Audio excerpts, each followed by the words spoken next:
Skid translation ज़्यादा होता है, स्लिप में रोटेशन ज़्यादा होता है। अब अगर हम कैम्बर की बात करें तो सीमेंट अगर रहेगा तो कैम्बर जो है वो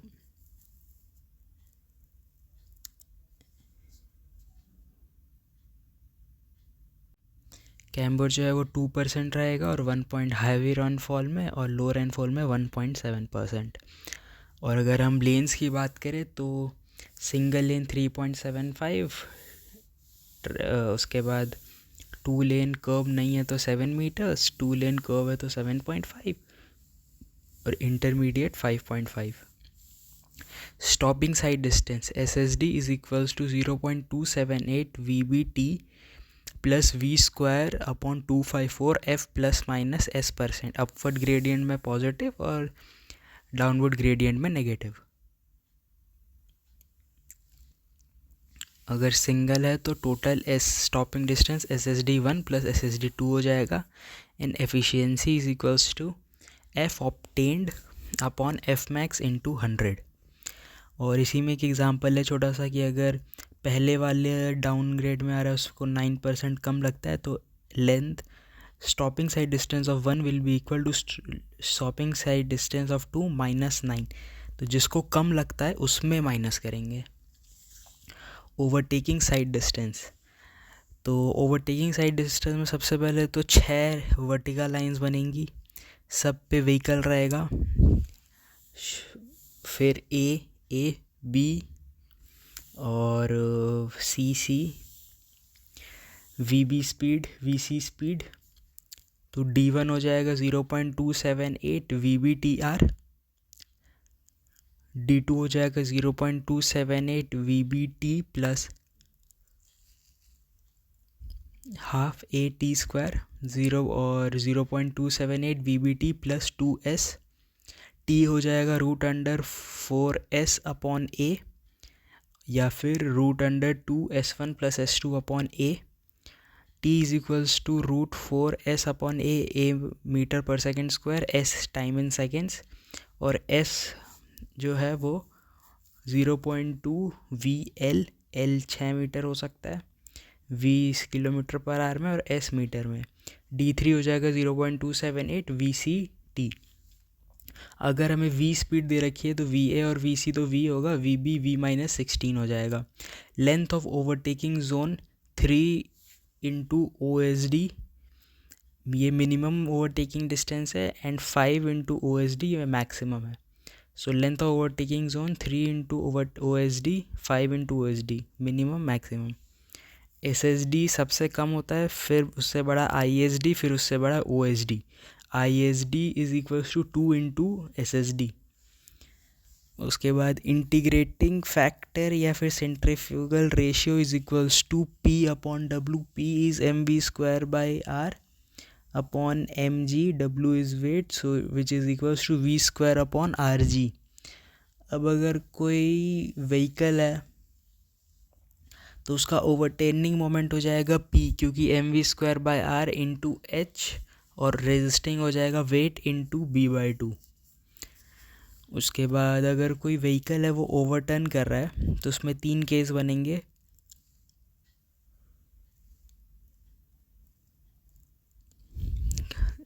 पहला तो ओवरटेकिंग ना हो तो वो हो जाएगा integrating factor I should be less than B/2H।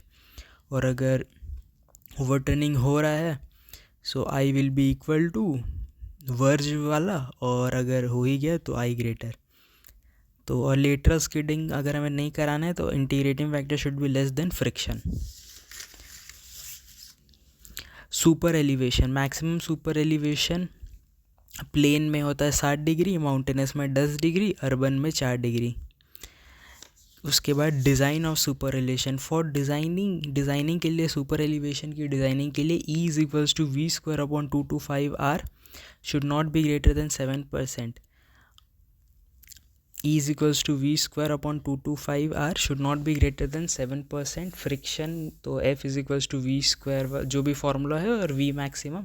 Friction नहीं बड़ा होना चाहिए 0.15 से, और V अलाउेबल हम इससे निकाल लेंगे। अब 4 कंडीशन बनती है। अगर स्पीड दिया है और सुपर एलिवेशन निकालना है तो E plus F is equals to V square upon 127 R। अगर डिज़ाइन स्पीड दिया है और हमें ई इक्विलिब्रियम निकालना है तो v²/127r। अगर हमें डिज़ाइन स्पीड दिया हुआ है तो v²/225r। अगर हमें डिज़ाइन स्पीड दिया हुआ है और फुल लेटरल फ्रिक्शन वगैरह भी का सीन दिया हुआ है तो E+F=v²/127r। बेसिकली अगर हाई स्पीड सर्किट हो तो E+F/1 - EF=v²/rg। अब रेडियस के हम बात करेंगे तो रूलिंग मिनिमम आर हो, रूलिंग मिनिमम तो रेडियस निकल जाएगा, वही फॉर्मूला लगा के आराम से 127 वाला। एब्सोलूट मिनिमम रेडियस वही v²/127 वाला। Radius beyond which no super elevation is needed is equals to v²/225 into camber. E equilibrium, तो ई इक्विलिब्रियम क्या होगा,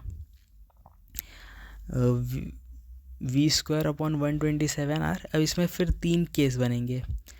अब हमने क्या किया, इससे फेलियर और रटिंग वगैरह होता है तो हम क्या करेंगे, हल्का सा बैंकिंग अप कर देंगे तो रिएक्शन बी पे तो कम हो जाएगा और ए पे थोड़ा बढ़ जाएगा, बट अभी भी बी पे रिएक्शन बहुत ज़्यादा है। तो इस केस में ओवरटर्निंग और स्लाइडिंग बाहर की साइड होगा और फ्रिक्शन अंदर की साइड लगेगा।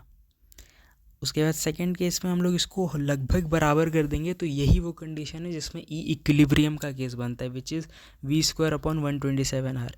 और थर्ड वाले में तो ओवरटर्निंग स्लाइडिंग इन होगी और फ्रिक्शन आउट होगा। अगर हम कर्व्स की बात करें तो कर्व्स में सबसे पहले तो एक कर्व बनेगा, लेंथ ऑफ कर्व वाला जो अपना सीन रहता है, जिसमें शिफ्ट हो जाएगा LT²/24r।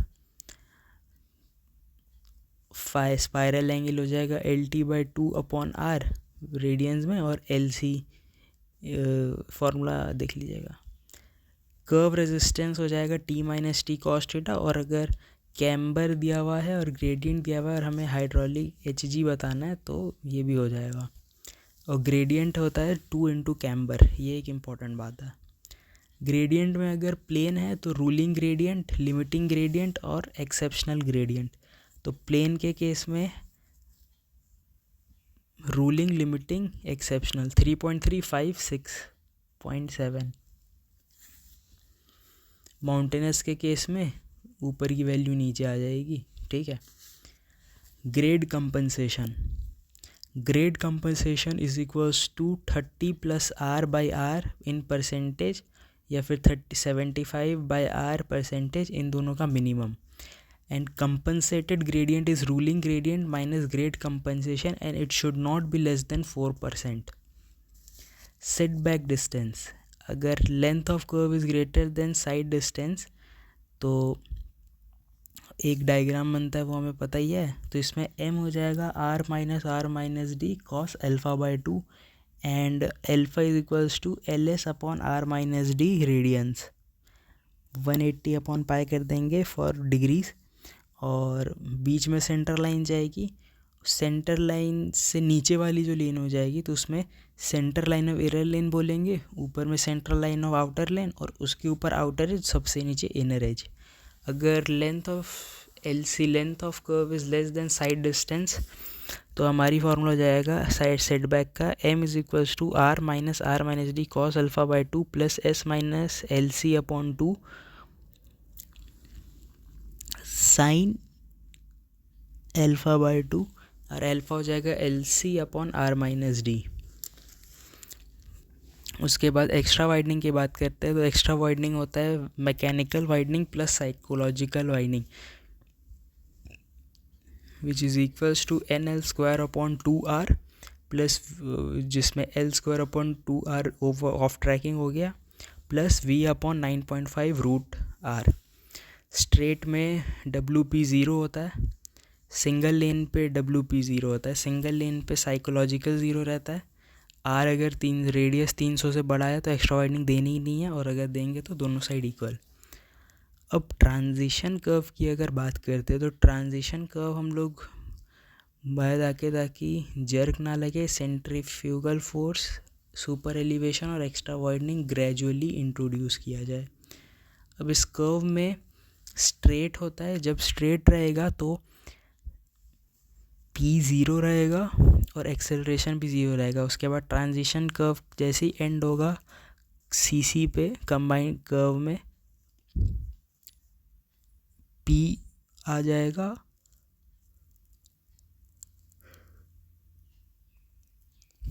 And acceleration final is v²/r। उसके बाद ट्रांजिशन कर्व की बात करें C which is equals to change in acceleration upon time which is equals to 80/75 plus v। Rate of change of transition curve का formula हो जाएगा LT length of transition curve is equals to 0.0215 v³/CR। C metre पर second में, R metre में। अब introduction of super elevation, तो LT length of transition curve is equals to NX। अब outer हो जाएगा, अगर बीच से कट होगा, सेंटर से कट होगा, सो थीटा बीच में आ जाएगा और x/w + WE/2। अगर इनर हो जाएगा तो थीटा एंड इनर पे आ जाएगा which is x/w + WE। Plane है तो 1/150, माउंटेनस है तो 1/60 और अर्बन है तो 1/100। अगर डायरेक्ट फार्मूला की बात करें तो लेंथ, सो प्लेन के लिए length of transition curve is 2.7 v²/r और माउंटेनस के लिए v²/r। तो ये बेसिक बात हो गई।